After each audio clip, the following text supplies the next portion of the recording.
Okay, it's been an absolutely mad week. Never mind month or 6 months or a year. It's been a mad week, and it's a lot going on in the world stage. A lot going on in the UK and Ireland at the minute. And to try and make head nor tail of it, I'm joined this morning by Mr. John Waters, who is an Irish writer, a thinker, an author, and a speaker, and no stranger to this show, if you want to call it a show here on my channel, No Risk, No Reward Media. John, welcome back. How are you? Thank you very much, Rick. I'm very good. Yeah, very good considering all the flack that's flying. But yeah. You know, I was having a browse through your Substack page last night, and the link for that will be in the description box underneath this video. It's called John Waters Unchained. He writes a lot on there. He publishes a lot of essays and thoughts on there. And one of the articles that you put up probably over the last week, one word jumped out at me of all the words that you've uploaded and put forth for the world to consume. And the word that hit me was doom laden. I think it was doom laden. You were describing a mood on one particular day over the last week, and you said, you know what, I was up and about this morning and I was sort of moping around. I don't want to say you were moping around that house of yours, as you were looking out the window of it, the center, Yeah. and you were a little bit doom laden. Was that in relation to any one particular event, or is that a culmination of all the shenanigans and skullduggery that we've been subjected to over the last however long? I think it's a culmination. There was nothing in particular that I was attaching it to. It's a mood. It's something that it's a kind of, there's a name for this and I can't remember what it is. I remarked on that as well because I have written about this before. There is a syndrome, Rick. And I mean, this is something that since childhood I would sort of, it's one of those things, you say to adults when you're a child and they look at you blankly, and it's this idea that I have had that there are certain moods to a particular day. Not every day.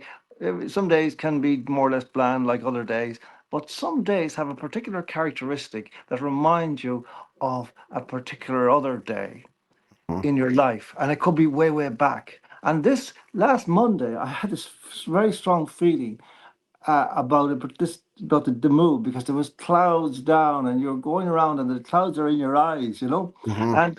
and just dull and dead and like a dead, that there's no a Mhm. sound. This is killed before it kind of leaves the source, and so it reminded me of a day way back in my childhood where my father had been gone to Dublin to a hospital appointment and he didn't come back when we were expecting him, and we were terrified that something had happened to him, and. Mhm. And as a result of that, he eventually came and he gave me a present of a dictionary. I was only 6 or something, and uh, I, I, uh, I started, and this happens to me quite a lot actually, that a particular day just simply gels in with another day. And I will not have thought about that other day maybe for decades. And Mhm. suddenly it's there again. And I had that strong feeling. And I wrote the entry like, on Monday because I was going away. I don't normally write much in the early part of the week, but that week, last week I had written a lot because I was going to England to do a couple of talks over there. And lo and behold, then when I'm doing my diary, I suddenly see this again. And I'm going back to it at the end of the week. And I'm talking about Charlie Kirk and all this stuff and the Mhm. feelings I had on that initially when I heard that news. I thought, wow, that's something like. Mhm. That's something there, isn't there? Like, because definitely doom laden is the word. Mhm. That's how I felt, and I feel like that. It isn't people. I don't. I got into big trouble years ago, Rick, for saying that something like, you know, uh, depression is a cop out or something like that. It was Mhm. more complicated than that. It was a context that wasn't extended to the reader of the particular article, and of course, all the gobshites went ballistic. All Mhm. the paid gobshites went ballistic because, of course, Big Pharma controls Ireland anyway. So you're not allowed to say things like Mhm. that. But I don't believe that there is a condition that you can attach the word depression to. I Mhm. believe there's things like sadness, despondency, despair, but there's no clinical condition that's caused by the atmosphere or the weather or the chemical mix of your brain. Chemical mix of your brain reflects your mood. It doesn't cause it, Mhm. and serotonin is not serotonin results when you're happy. It doesn't make you happy, that's kind of what I felt about it. But boy, was I somehow Doom right laden. about the week. you Doom know laden. and And it, sometimes do you not find too, you get this feeling that of impending doom. You yeah, could be looking around and it might look like a normal day, but you just get this sort of this heightened awareness that there might be something wicked this way coming. And last week, here's the thing too. Just this is there's no structure or format really to our conversations. We just kind of get the ball rolling and we'll see where it goes from there. But I'm thinking, or I'm seeing a lot of raised expectations followed by dashed hopes over the last 12 months, for example, in particular. yes, And there's a tactic that people that have been taken hostage, their captors would use to break them and to wear down their hope and their drive and whatnot. And that is the false hope of release. So they would say, if you've been captive for a while, they'd say, okay, John, tomorrow you're going to go back to, we're going to release you. Okay, there's been talks, we're going to release you. And they'll wake you up in the morning, they'll allow you to get dressed, they'll feed you some food that you haven't had before, they'll put you in a car, they'll take you to what you think is an airplane or an airport, and then they'll laugh and they'll turn around and they'll say, hey, you didn't really think you were going to be released, did you? And you'll be taken back to your place of captivity. Now, that has a massively damaging impact on your psyche and on your morale and your hope. Okay, you're being messed around no end in your brain. You're having your hopes raised and then dashed. And I think with the like of, for example, Charlie Kirk's political assassination last week, there was a lot of hope riding, for example, on him by many people. They believed he could have been a future president of America. They believe he was at 31 years of age, an extremely good debater. He was very knowledgeable in very, very many things. He was part of an organization that was getting through to the youth of America. And now he's gone. Okay. yeah. And I think I didn't know him personally, and I'm pretty sure you didn't either. But when he was shot there in such a public arena by allegedly some rabid lefty or whoever it happens to be, I haven't followed it too closely after the event, but I think a lot of people were deflated in that they went, "There's another bright young possible future good guy gone, snuffed out." That has a lot to do with it too. That deflating thing. Well, that's I think it's a very very good observation, Rick. And there are many strains to this whole story, I think, and many aspects of it I think we should go through them kind of Mm-hmm, seriatim, because it's hard to say what you could feel about it now. Um, yeah, I mean, I know that syndrome. I mean, I know it in my personal life as well, I don't know if you've ever had that feeling, Rick, somebody dies suddenly. There may be somebody you don't particularly know well, but you know them to see and to mm-hmm, speak to occasionally. And there's something about them that you only realize when you hear the news of their death. Oh, somewhere at the back of my mind, I had a sense that that person was going to be important in my life, mm-hmm, and now they're gone. mm-hmm, And it's like that it sucks that, as you say, that little atom of hope that you had maybe associated with that was driving you, that without you knowing it, that's gone. And I felt that instantly with Charlie Kirk, because I wasn't really a follower of his. I was well aware of mm-hmm, him, of course. He was kind of way below my age group and so on, and he was speaking to a different constituency. And I did hear him speak a lot, and I was impressed by him. He was a great sense of mm-hmm, idealism about him, man. And I was when I saw I was in Hereford, or in Ledbury, which is near Hereford, in a place called the Barn, which is an amazing venue. And I was doing two talks about my book on successive nights, Wednesday and Thursday, and halfway through the Wednesday night there was a break, and I just had a look at my phone, and this stuff was on it, and I said, "Oh my God!" And then I briefly watched that video of the shot, and the spurt of blood, and I was absolutely stunned. It's possibly the worst thing I've ever seen. mm-hmm. Um, And I was in shock. But we did. There was a guy called a Sikh guy called Suk talking to talk. We were having a conversation on stage, and we did discuss it afterwards. But in a kind of, I said, well, I can't remember what we said because I was in shock, and I think he was in shock. And we said lots of things around it and so on. But I don't know that we really got into the weeds of it. Um, then the following night, just before I went on, a guy started saying a strange thing to me. That there was a thing online now that it was a conspiracy theory and that this was a false flag and all this sort of stuff. And I hadn't been checking out anything. I mean, I hadn't been catching up. Normally, I would have been looking at videos and so on, and I hadn't been. Uh, and so I hadn't really any clue about it. So I said something which was kind of like very related to what you're saying there. And it was more directed at the idea of these theories, not in any way to condemn them. I mean, you can't condemn people for having a hypothesis and Mm-hmm. putting it forward. That's fine. People can judge the hypothesis. And I'm not saying they're right or wrong. I don't know. But what I want to do is kind of draw attention to something that happens here and that is happening more and more, and which relates to what you said there generally about Charlie Kirk and the loss of his promise and the loss of the sense that people might have that this guy could be the future, you know. Um,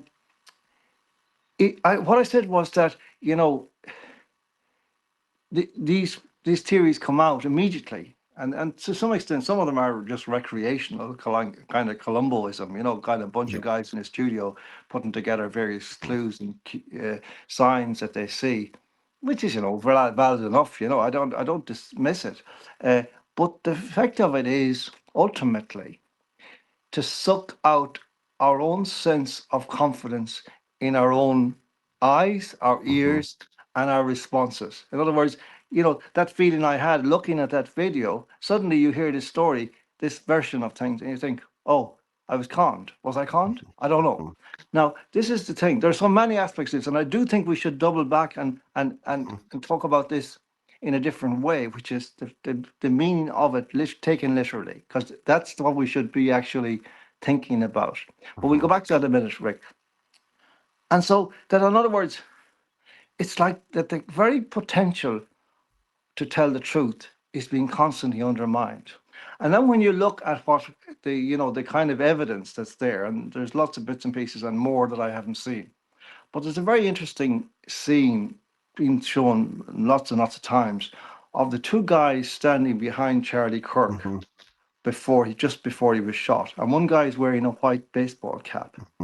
And he just seconds before the shot, he tips the peak of the cap Mm-hmm. and takes his hand away. And the guy next to him, to his left, got a black T-shirt, I think. And now they're standing very close to Charlie Kirk, like near enough, like if the guy shooting is a bad shot, they could have Mm-hmm. got it, you know. So I don't Yeah. know, you know, I've seen like that too. He had his arms folded like this, and under his right hand, it looked like he had a revolver or something, some kind of weapon. yeah, and he did something like this, like yeah, and then the shot came. And then there was another image of a guy in in the crowd who kind of went, you know, exultantly. And now here's the point. You see, here's the thing about the conspiracy industry is that these people see that, and you know, the recreational kind of Columbos or maybe Clusos say, ah, I'm the only one who's seen this. Look at this, look at this, look at this. They don't. But you see, what they don't tell you is this is so obvious that the people who orchestrated this have set this up Mm-hmm. Mm-hmm. precisely so that they will spread these theories about what's happened. So, you know, it's not a great act of deduction or sleuthing to be able to see what's in front of your face, you know? Now, so what then is going on? You see, and now there's multiple layers. There's a whole thing about the timeline, which is hugely complicated, and I won't go into it because I don't fully understand it. There's the various things about the rifle and how he concealed it and how it was in down the leg of his trousers and then it wasn't and it was in the woods and it was found there and then the writing on it. Like it's all these breadcrumbs are being Yeah. sprinkled. For people, and breadcrumbs are usually breadcrumbs are used to lead someone to somewhere. Mm. Usually, okay, rather than a source of food. Like you said, there's a little clue, there's a little clue, there's a little clue. I'll be honest with you. Since the night of the assassination, or the afternoon as it was in Utah, I have followed nothing about this to do with the shooter, who it may or may not have been. I've seen snippets. There were things written on the bullet casing.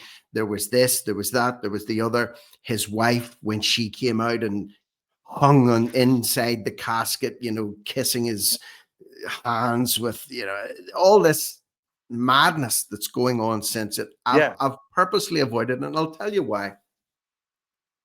Because I don't think we're ever going to know exactly who did it. All right, a little bit like we're still talking to this day about who shot JFK, right? And there's classified files, and there's documentaries, and there's movies, and this, that, and the other. But no one can point a finger and say, okay, it was him, or it was this person, or it was that person. And how long ago was that? 50 plus years ago. I that's think right. the same thing could be said here. And in a way, what makes me feel a little bit sad and depressed, because I didn't know that guy. I didn't follow him closely, but I knew of him, and I knew he was very good at what he did. Okay. He was a family man. He had a great faith in Jesus Christ, and he was trying to do, in my opinion, what was right by the youth of today, primarily in America. So when he was assassinated, the description started coming out. He was a right wing this, and he was a MAGA that, and he was a Trump this. First and foremost, he was a father to Yes. two young children, and a husband to a woman that looked like he loved. That's the first thing that he was. And secondly, and I said this to my own wife, I says, watch how quickly Charlie Kirk, the man, is almost sidelined while other people swoop in and, put themselves forward, like who's going to take over his TV show. Tonight it's going to be JD Vance presenting the Charlie Kirk show, and then his wife at the casket, and this, that, and the other.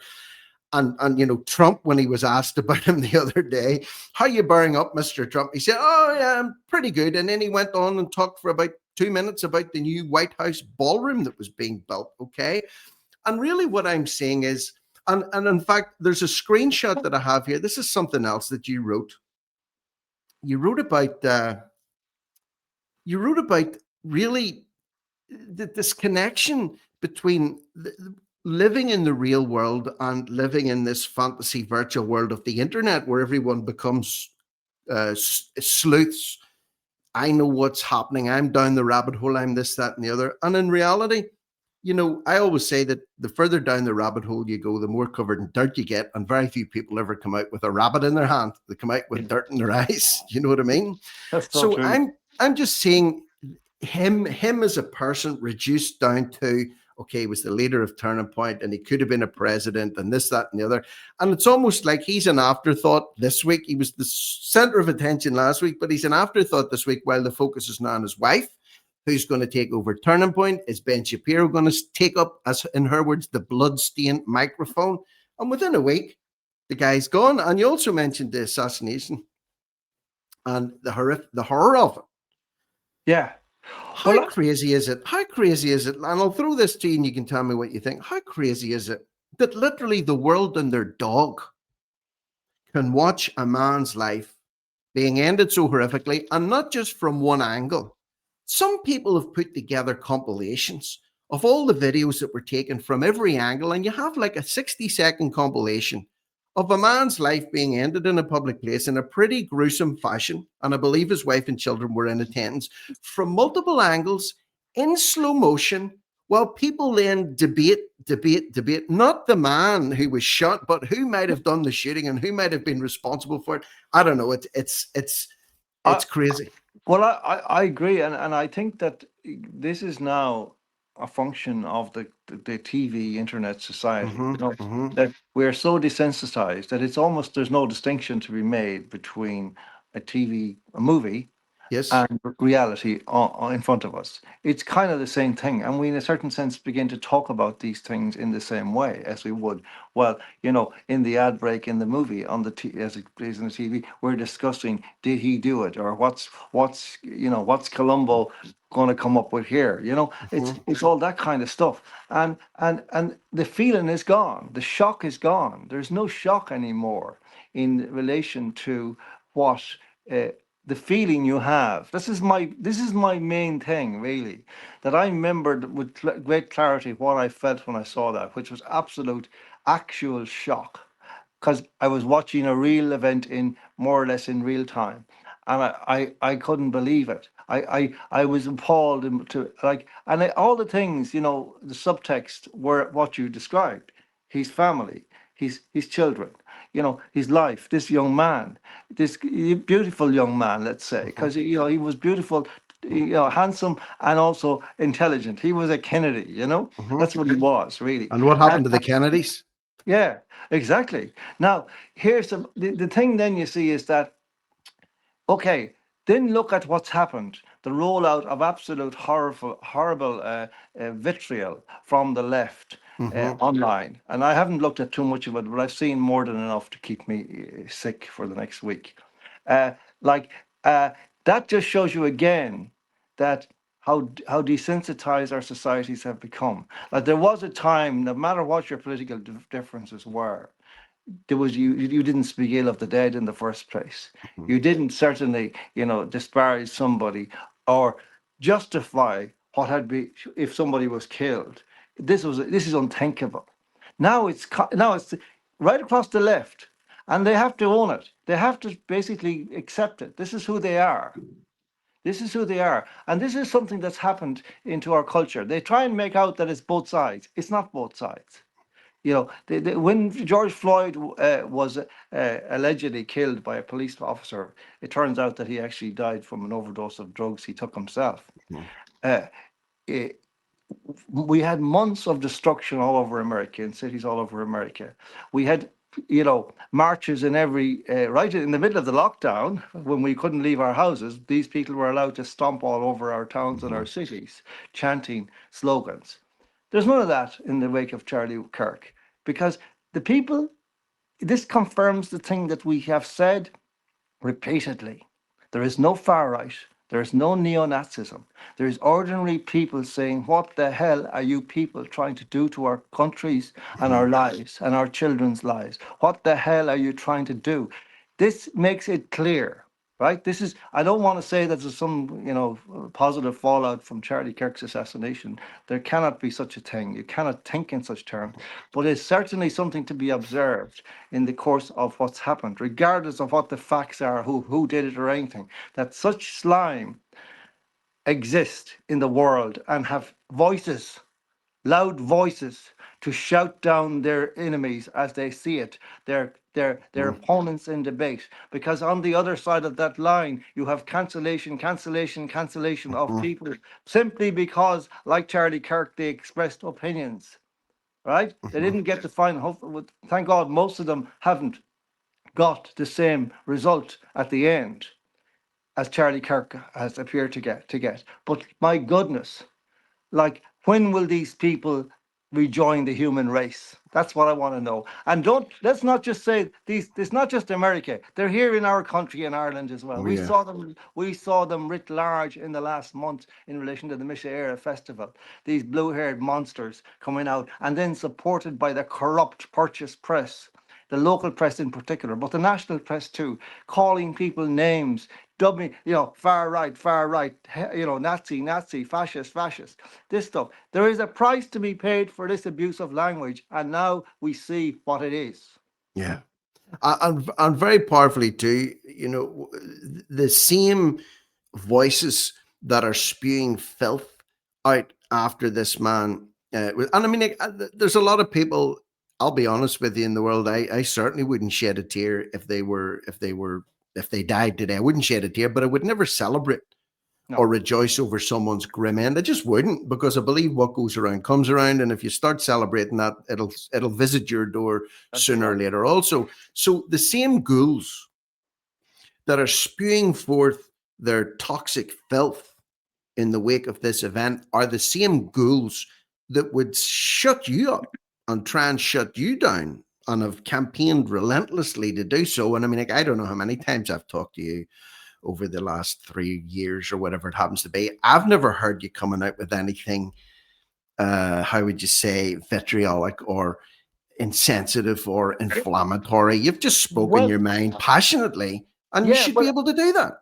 actually, like, I mean, there only about 2 or 3 weeks ago, when at the height of this, like, there was an appalling rag called the Irish Mirror, and they did an article in which several articles in the course of a week in which they described me as a far right writer. And I wrote to them and I said, I've been a journalist and a writer in Ireland for 40 years. I've written thousands of articles. I've written a dozen books. I've written plays. I've done countless interviews. I've done documentaries. Where is the evidence? When I was when I was working in the media, there were seminars periodically to advise journalists about the libel laws. But one of the core pieces of advice you always got was, if you're saying something hard about something that might potentially be damaging to the reputation, you have to produce the evidence right there so that the reader reading it can say, well, that's a reasonable conclusion from that, if that's true. And then what you do in court or whatever, you have to just say, well, this is the truth. They have to prove the truth of the allegation. But these guys don't even bother with that anymore. They just trot out this smear, this tarring and feathering instrument that they have. And then but of course, they're cowards also because they didn't answer me. So it's absolutely shocking that this is going on in our country, and these guys are pretending to each other that we're the bad guys. Uh-huh. I'm trying to convince a lot of simple, normal people, and when I say simple, I don't mean it in a insulting kind of way, but I watched some man on the street interviews with people over the last week where they had various media outlets going out just into the streets of Dublin or the streets of Cork and saying, who would you like to see as the next president of Ireland, for example? And they had old men, they had young men, they had women, they had all sorts of wide range of people. And the amount of people that were coming out, backing, certain candidates, and there was no mention, for example, of one of the viable candidates, I believe there is Maria Steen. Okay. A viable candidate for the Irish presidency as an alternative to Connolly or Humphreys or Gavin or whoever it happens to be. Name wasn't mentioned at all. And you have somebody like her who is she's a barrister, she's an architect, she's a mother of five, she homeschooled her kids, she's campaigned against the last two government referenda, vote no, vote no. Looks like she's got good credentials, but she's struggling even to get, I think she's got 10 nominations from the Dáil. She needs another 10. There's people faffing around that won't back her, talking about local councils. When you see someone like that struggling to get even a nomination, and then you have the current crop who are in the running for it, with the like of Connolly, and we'll maybe discuss this, but Paul Murphy from People Before Profit and his ilk are rejoicing almost in advance. They're having a celebratory party that we might just have a really good, solid, hard left-leaning Irish president coming up, and people are in the street yeah, I think that's a good thing Well, for Ireland. What the well, hell's going on? as you know, Rick, this morning we hear that Conor McGregor has withdrawn his name. That's And right. in the course of doing so, he has made a certain point, which is entirely valid, I think, that the Constitution is discriminatory against anybody who isn't part of the establishment getting into the race, to such a race. He's 100% right. You see, he kind of made a general statement that the Constitution needs updating. I think it needs updating definitely in certain areas. It doesn't, there's a kind of a constant refrain that goes around that the Constitution is inadequate in all kinds of ways. There's lots of ways in which the Constitution is Irish Constitution is extraordinarily strong. And particularly, it is extraordinarily strong in respect of personal fundamental rights, the Articles 40 to 44. The problem is not the Constitution. It is not the letter of the constitutional text. The problem is the corrupt judges over years have been twisting the meanings of this in their case law and have reached certain conclusions, including the fact, implicitly, that the unborn child is not an actual human being, which is utter nonsense because all of those assholes were once children in the womb. So how about that, judge? So all this stuff. So, but you see, the problem with this is of the division of our public realm. There's no voices now. And I would say absolutely, I don't think there's any voice. Maria Steen is a fine woman and she has done work, but she hasn't spoken out in the last 2 years about what's been happening that I know of. And this has been the worst period in all of Irish life since independence.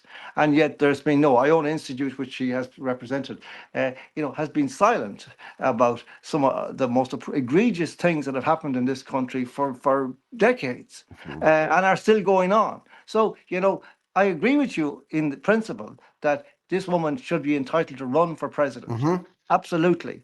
As should Conor McGregor. Absolutely. Anybody with the bar needs to be taken down, way down, because at the moment it only Conor is right in his message that this is geared to push only establishment candidates, and that's more or less what always happens. Does that not feed in? If I can cut across you there, does that not feed in to what was said earlier on about the deflatorary effect that it has, in that a lot of people, you and I have talked throughout the course of this year. We talked at St. Patrick's Day. We talked while McGregor was in the Oval Office on St. Patrick's Day, while Simon Harris was on the streets of New York walking in the rain, and Micheál Martin was only invited the week before to give the bowl of shamrock. It was a snub to the Irish government that Trump was giving, that he entertained McGregor on St. Patrick's Day. They were very, very buddy-buddy. Then he stood at the podium, the press secretary's podium, and he addressed the world about censorship and what was really going on in Ireland. And then when he came back over again, then of course Tucker Carlson was flown into Dublin, and they sat and they talked, and there was a lot of expectation, John, that flawed, love him or hate him, that there was a glimmer there that someone from his grassroots level who was viciously against the Irish government would be in the position of presidency. So expectation was building. And then today, it's almost like for many people will celebrate this, but for many people, the balloon has been popped today. It's like, oh, well, he's gone now too. So we're left with Connolly, we're left with Humphreys, and we're left with Gavin. Really? I mean, like, is that another deflatorary event?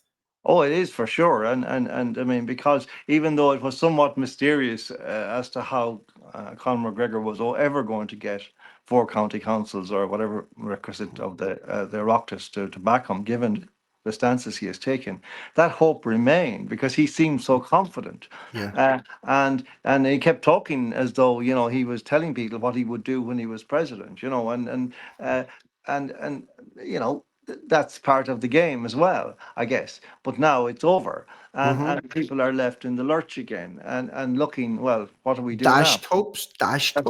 That's right. And you see, overall, what you're looking at is a contest that's happening before it starts.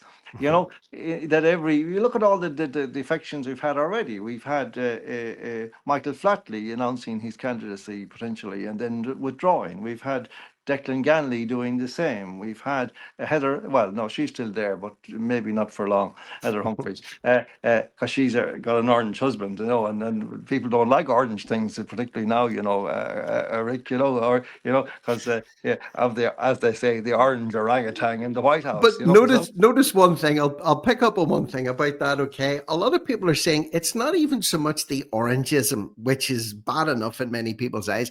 It's the fact when she was put on the spot and said, is your husband an orange man, or has he ever Yeah. been an orange man? She says, no. I says, well, I don't think so. You'd need to ask him yourself. And Yeah, yeah. someone As if came she out wouldn't round and know. said, is Yeah. that not something you would know about your husband after being Like, married for so long? Oh, you'd yeah, need to she never, ask him yourself. yeah, Just be like she, honest. Just be honest about it, yeah, woman. like she never said to her husband, "Well, what's that sash thing that's hanging in the Yeah. hall?" Yeah. What's that hall you go? What's that thing you go to the fourth Monday of every month? At that big hall down in the Yeah. village. What But are you here's the doing in point. there?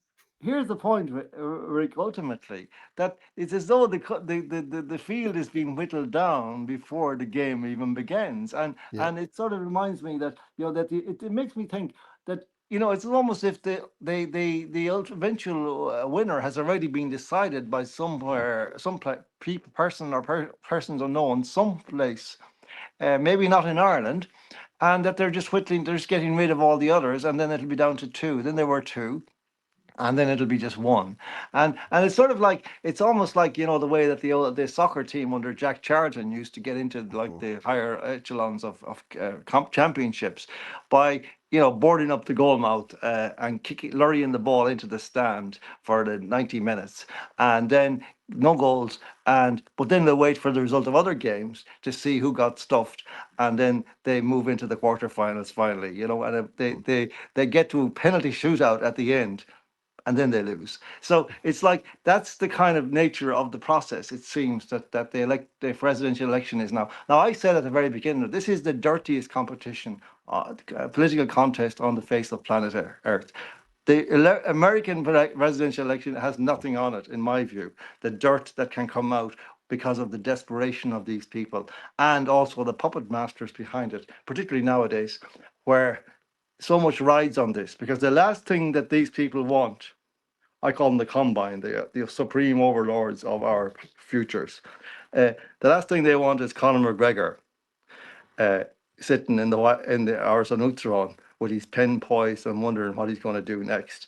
And for that reason, is why, and only why, I have said Conor McGregor as president would be a really good idea. Mhm. Yeah, but you can almost hear the weeping and wailing and the gnashing of teeth as they move heaven and earth to shut down every possibility that would happen. Well, I suppose they got the end result that they wanted today, because he officially announced yesterday, I think it was, it's been published today, that he's withdrawn his presidential bid. But a lot of puff, a lot of expectation there. I think a lot of it, John, rode on the fact that this element of hopium. People knew what he needed to get the secure the nomination, and the chances of getting 20 TDs or senators to do that was next to nothing.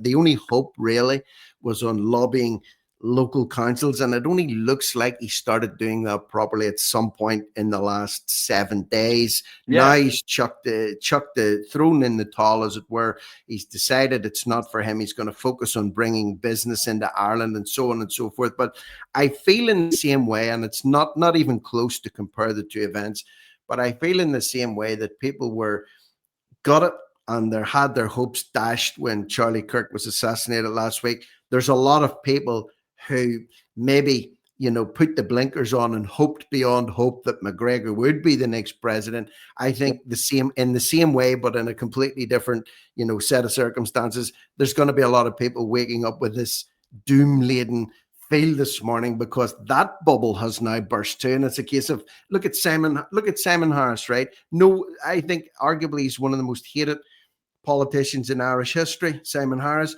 The campaign to get him to resign, petitions, despite all that he's done and despite all the shenanigans with that young lad, Harvey, still hasn't met the parents, as far as I know. He's still in situ. So it's almost like, what the hell has to happen? What has to happen before a rat like that, a rodent like that, is removed from office? And again, he's still there grinning at the Oasis concert, with his little pork pie hat on, with a big grin on his face, almost rubbing people's noses in it.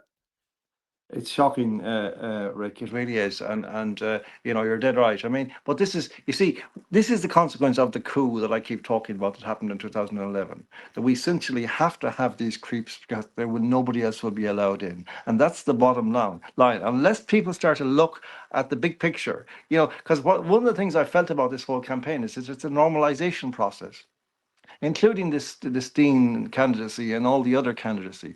It's like trying to pretend that nothing has happened, that there's nothing, that COVID has no meaning for the Irish people going into the future, that, you know, there is no mass migration. Our country is not being flooded with aliens, that we are not being replaced, that we are not being invaded, that we are not being planted again, far, far worse than the previous time. You know, there's all this pretense, and I don't see anybody in the field other than Conor McGregor, who's now gone, who was willing to talk about any of these things. You know, he wasn't talking about them all, or perhaps not coherently, but he was talking about them in a way that was better than everybody else. Rick, can you pause here a moment? Well, I'll tell you what. If you've got to go, I'll keep. I have a No, few things that I'll bring up and discuss. If you've, how long are you going to be? I'm just going to go to the loo. Away you go. I'll bring up something that'll talk about it. Don't worry. Okay, go, So go, there you go. This is as real as it gets here, folks. John is off to answer a call of nature. I'm going to bring up something that he had written here that I flashed this up earlier on, actually. And let me see. Yeah, he's written this piece here. Diary of a Dissenter. If you haven't already done so, check out his Substack page. It's called John Waters Unchained. Okay, and he does a lot of free to view articles on there. But this is a piece that he put up called "The Constant Emphasis on Current Events as Opposed to Meanings, on News as Opposed to the Truth, Results in a Constructed Collective Amnesia, which is ripe for manipulation by dark actors." So, if anything, that's what we're seeing, even around this Irish presidential run.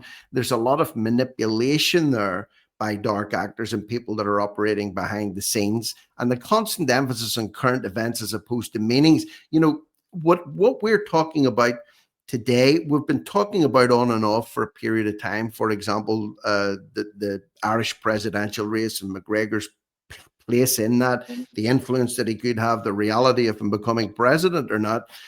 We need to be looking at the meanings behind things, not just what the current events are. And also, we need to focus on truth. And there, you know, people talk about, oh, I'll tell you my truth, you tell me your truth. There is no your truth and my truth. There is only truth, period. So it's important to remember that while all this is going on, or this circus is going on at the minute, we need to keep ourselves grounded in reality, and we need to keep ourselves grounded in truth, or in the truth. Another piece that John had written there, as you can see there, this is just taken from his Substack page, A Bankruptcy of Words.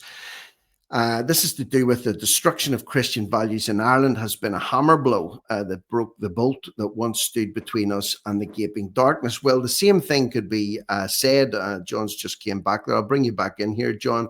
The same thing could be said about this business with Charlie Kirk. I was just showing some clips from your Substack, and you had put down here, bankruptcy of words. The destruction of Christian values in Ireland has been the hammer blow that broke the bolt that once stood between us and the gaping darkness. And if I can just, without going into that article, relate that back also to the assassination of Charlie Kirk. I was speaking with John Wilson last week, and one of the things that we agreed on was that Kirk was some sort of a bulwark between the woke mind virus that's infecting so many American youth and logical reality or Bible-based Christianity. Now that's been removed, now that's, or he's been taken out of the picture as well, I think that also added to the sense of deflation and the sense of, it's like there's a strong bulwark has just been removed. And that's, I suppose, is this whole degeneration of our society, is it not about taking off the brakes that were always on in the past to, for example, to protect children in school classrooms? Those brakes are, they're trying to remove them to protect children in the womb. Those brakes are going to protect, you know, the sanctity of the family. What is a mother? What is a family? These they're chipping away at everything, and I think that, you know, taking it Yeah. round full circle, is that not part of the doom as well? It's like you're looking around, you're going, this is gone, that's gone, they're attacking that, he's dropped out, he's dead. Hell's bells. It is kind of Yeah. Well, depressing, if you want to use that word. yeah. Well, let me address this very carefully because it's always prone to misunderstanding when you try to say this. What I'm about to say is not an advocacy for any sectarian group or Mhm. church or anything like that, because in many respects, the churches have let us down abominably in the Yeah, last 3 years. So let me put that on the record first of all. 100%. But nevertheless, you see, there's a difference between Catholicism, Christianity as a church, as an entity, as an institution, and the concept of Christendom, which is the kind of the deep richness of our civilization over 2,000 years, built up over 2,000 years, based on the societies which were come before, which were, Mhm. Greek pagan societies, which had their great values as well, and many of which have come through to us in these modern times. But many of them have not. Many of them are dying. Many of them are obsolete now. They're basically shriveling, rusting away because of lack of attention. If you look at the degeneracy of our societies now, and I don't mean in the obvious sense that you might talk about, pornography in schools Mhm. and, all the rest of it, the trans nonsense or whatever it is. And nonsense is no ways near an adequate word here. But there's a deeper problem, which is that the memory of our society, of the value systems and how they knitted together, is dwindling. It's gone. It's going. So that people no longer seem to understand. G.K. Chesterton had a thing about the fence. That before you rip up a fence, you had better ask yourself, why was that fence put there? Mhm. you know and this is something we stopped doing in the last, certainly in the second half of my life. I'm 70 now. For the first half of my life, I think, Ireland was chugging along. It might have been called a conservative society. It was a monolithic society, certainly, homogeneous society, certainly. These weren't faults in my view, but now we are ripping up everything, and somehow we think that the whatever it is that those things represented, that they were nothing, that it don't matter, that people went to all this trouble to develop this philosophical base and all of the kind of understandings that flowed from that into our jurisprudence and into our culture and so on, that was all just, kind of ornamentation or something, and that we can rip that up, throw it in the bin, and everything will be sound again tomorrow. Well, it won't, Mhm. because what you're doing is you're summoning the abyss in. Mhm. That's what they're doing. And all these guys, I was writing specifically in that article about the Irish Times, and it's one of its so-called star columnists, whom I call Fenton 19, for his heroic record of defending the tyranny of the last 5.5 years. Mhm. Uh, and I simply say that these people have broken the bolt that stood between us and the abyss. Mhm. And now we're plunging towards that abyss. And they're pretending that they're liberals and Democrats still, because he wrote an article last week saying how it was only right that Maria Steen should be permitted to go into to enter the race. That even though he wouldn't vote for her, he's such a tolerant liberal Democrat that he wants his opponents in the debate so he can debate them. But when he's in debates, I find, or have found, with people who are on the point of defeating him, that tends to evaporate, that sentiment, so, and he gets very nasty indeed. So, like, we're in really big trouble. We are. I like, I really wish that, people would pay attention, not to me, but to the thoughts that I'm articulating and other people are articulating, and not just in Ireland, that we're this close to the abyss now. And the abyss is not just some kind of, conservative bogeyman being summoned up, to scare the liberals into some kind of restraint. It's it's the end. It's the end game. It's Mhm. the end of Ireland. Qua Ireland. And when it Ireland's gets to that point, it's very difficult. It will be very difficult to go back to even anything that resembles, the way that things used to be. And I oh don't know, maybe people don't want to accept that, because I sometimes get criticized that I'm a prophet of doom, I'm a doom monger, blah, blah, blah. I'm not, I'm saying what I can see. I'm not dressing it up. I'm not dousing myself with hopium. No, I'm trying to be a realist, but yes, I do believe that there is always a chance to turn things around or at least put the brakes on. But feeling that, right? Feeling that. Let's say we fail in our mission, our respective missions, to put the handbrakes on and to stop this rot, to stop us from funneling into the abyss. Let's say we fail. There are things, John, that, and let's maybe finish on a positive or what people can do, right? And I'll ask you this question: you can lead a horse to water, you can't make it drink. All this stuff that we're discussing, the presidential race, Charlie Kirk, and everything else, we have no control over that whatsoever. All we can do is give our take on it in our own lives. Okay, your own personal life, your health, your relationship with your wife, with your new grandchild, you have complete control yes. over those things. And it's one of the greatest dangers, not, and I'll say this to finish off, almost encouraging people not to listen to me, but the greatest investment you can make is in the world that you do control and you do have control over. And I think a lot of people are so uh, righteously angry at the minute, and they want to just vent their spleen and try and get to the bottom of things. They spend more and more time online in ingesting things they have no control over whatsoever, to the detriment of their real life families, their real life house, their real life bodies. How many people do you think? How many people do you think this week have spent more time online discussing the shooting of a person they never knew in the shape and form of Charlie Kirk versus what's going on in their own home? Well, it's a very good And point. I'm included, by the way. I'm included. Yeah, I'll hold no, the no, hands up. we're all I'm guilty. included. We're Guilty. all included, Rick. And ultimately, the only antidote to this, what's happening, is that each of us in his own, her own life, exudes the kind of optimism or hope and happiness and joy in being here, in Yeah. joy in being in this world. Because no matter what else they say, we're the gift of life is the most amazing thing that we know of. Like Mhm. there's nothing else. As the guy, there's the old joke, where one guy says to another, you know, it's great to be alive, and another guy says, it's crucial, man. This is the point, like. So now, and I'm very conscious, and it's funny you're reading my mind, because I'm very conscious of that in my life. I mean, I was in England last week with some guys, friends of mine.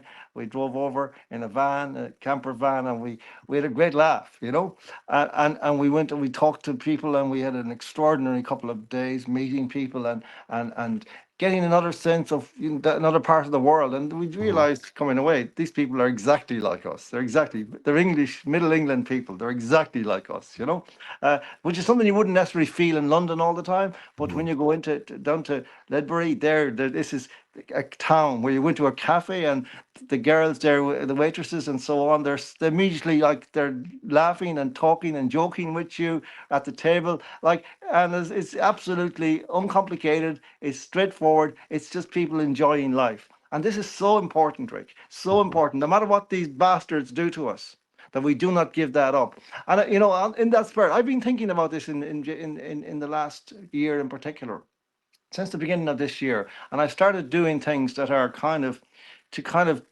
trying to rectify in myself any sense of obsession with all of this misery. I want to kind of eradicate that and come back to it with a fresher gaze. So one of the things I'm doing, Rick, this year is I'm next week, later on this week actually, on Wednesday, I start in ATU Sligo at Atlantic Technological University. I'm studying Mm. to a master's degree that I'm doing for the next year. And so I'm going to go in there with the kids. In what? In what? It's called creative practice, but I'm doing it in the context of playwriting, because I wrote plays years ago, but I had to give it up for all kinds of domestic and professional reasons, just financial reasons more than anything, because of situations that I had to deal with, and so I had some quite successful plays in the early stages, in about 30 years ago. And I would like to go back because I've actually have a strong related feeling, Rick, that there's only so far you can go in terms of recording what's happening by, what you might call non-fiction writing, factual writing. There are certain limitations. I've done a lot of that. I have a book published. I have a dozen more books that I could publish if I could just put them together. They're all there. I've written a couple of million words in the last 5 years, and but I actually would like to write a play or two, which somehow leaves a trace of the feelings I've had in the last 5 years and dealing with this, and what like I greatly admire Orwell's achievement. I mean, Orwell is a kind of an ambiguous figure because of the various things about his kind of establishment connections and so on, and but he was a fantastic writer and an extraordinary witness to his times. I would, modestly like to follow in his footsteps in some way, and I kind of, so I've become obsessed with this idea that I would like to break away. I'll still continue, I think, to do my Substack, but I'd like to do other things as well. And it's only a year, so but the second thing about it is that it means that for every week I'll be in the proximity of my granddaughter, because I'll be staying in Sligo more than I'll be in Dublin, as I'm more in Dublin than Sligo the last year or so, for all kinds of reasons. And that's something I need to do, because the energy I get from that little girl when she just her smile, like, there's nothing they can do to you after You that. don't get deflated around her, do you? No, and No. there's nothing they can say that can take that away. You see, that's the thing. Listen, let us end on that, right? Let everyone that's listening to this think about what you've just said, and think about it in terms of your own life. Whoever you are, listener, there's got to be some people or some things that you do that lift you, that boost you, that give you a spring in your step, that don't suck the life out of you, that don't depress you, that don't bring you down. So we'll have to ask yourself the question, can we be spending more time in the company of said people or in certain practices, things that will end up leaving us with a net positive balance when it comes to optimism, hope, and invigoration? Or do we continue to subject ourselves, either, maybe it's conditioning, maybe it's just because everybody else is doing it, but dipping ourselves into this filthy quagmire every day and immersing ourselves and getting knowledgeable about things that we really have no control over? I believe we should know what's going on, but don't let it consume you. Well, exactly. Consume it, don't let it consume you. And above all, to put the medication aside, stop treating this with chemicals, because so many people are. I saw a statistic there recently whereby in America 60% of the Generation Z is on some kind of medication. 60% in these times. Now, that explains a lot. It explains why so many people are lost. So many people are numbed. Some people don't care about the futures of their countries. They seem so obsessed with certain other things. And you know, that is not the answer. It's that's the antithesis of the answer. And we need to begin again to find ourselves, because ultimately there's no point in thinking that we can simply solve all this by changing the government, by changing the personnel in government buildings or at Leinster House or wherever. That isn't going to do anything other than um, cause all of this to come back in another form, because this is actually it's coming from deep down, and it's obviously being orchestrated from the top. But if we had the right spirit, they would not have succeeded in the way they have so far. It is our spirit that needs to be repaired, and individually and collectively. And that's why we need somebody in Ars an who understands these things, who can speak of these things, who will tell the government to get stuffed. And it's not about whether or not you sign a bill or not. That's important. And obviously the Supreme Court is there, and you can advise the Supreme Court too as president publicly, and a good president would. But at the end of the day, what we need is a leader who is capable of, who understands our history, who understands our psychology, who understands our psyche, who understands the zeitgeist that is now surrounding us, and that who will, like a father, like a great father, will sit at the dinner table and quietly give us the kind of advice that we need to keep our spirits aligned with the divine. Mhm. Because ultimately, that is the answer. No matter what people say, we are here on this earth and we have no clue where we came from. Forget Darwin, forget the biology. We have no clue. I have no clue where this extraordinary creature called Nina, who is my grandchild, came from. I can see her personality opening like a flower. Mhm. There's no way I can start reading Darwin to find out the answer to that mystery. No, absolutely not. And that's another thing too. Just out of the house, get away from the screen, because if you're moving your body and you're in nature, okay, I don't know of anyone in history that's ever came back from a good invigorating walk, listening to birds and the wind in the trees and listening to the river running or the crashing of the waves in the sea. I don't know anyone that's ever came back indoors and said, you know what, that really brought me down. Wow. Wow. But you know something, Rick? That's amazing. I was talking to Michael Yon last night, and he said exactly the same thing. He Okay. says, go for a long walk. Go for a long walk, and you'll come back a different person. Completely. And you won't come back worse. No.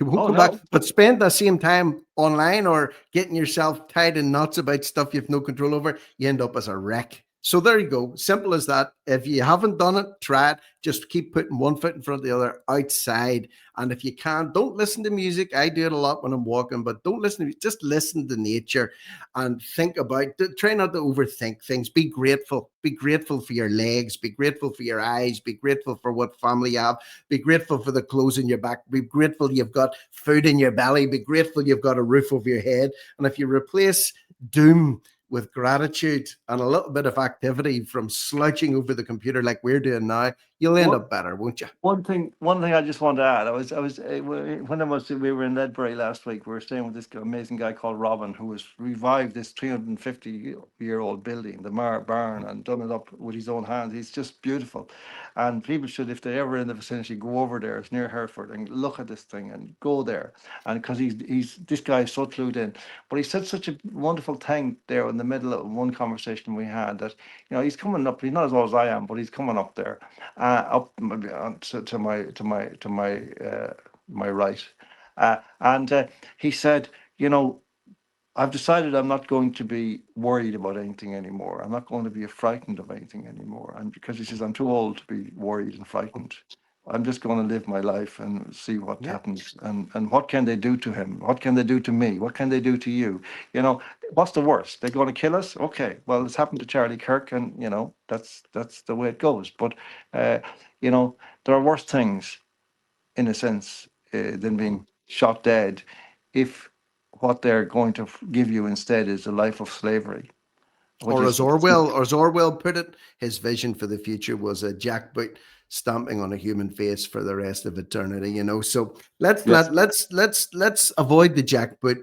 Let's get out. Let's not get too tied up yes, about all but this, yeah, and these talk these about boots it like we've these done. these boots are made for walking, Cliff, Eric. And That's that's what they just what they'll do, but they ain't going to be walking over me or you. are.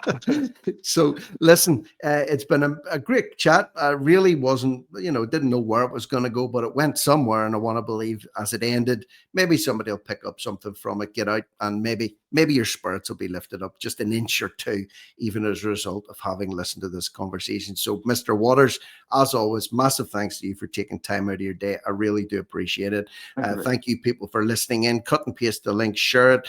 Leave a comment below. Are we talking complete gibberish and garbage, or did we make some kind of sense? Leave us your thoughts and comments below. Subscribe to the channel if you haven't already done so. That's John Waters. I'm Rick Munn. This is No Risk, No Reward Media. Over and out.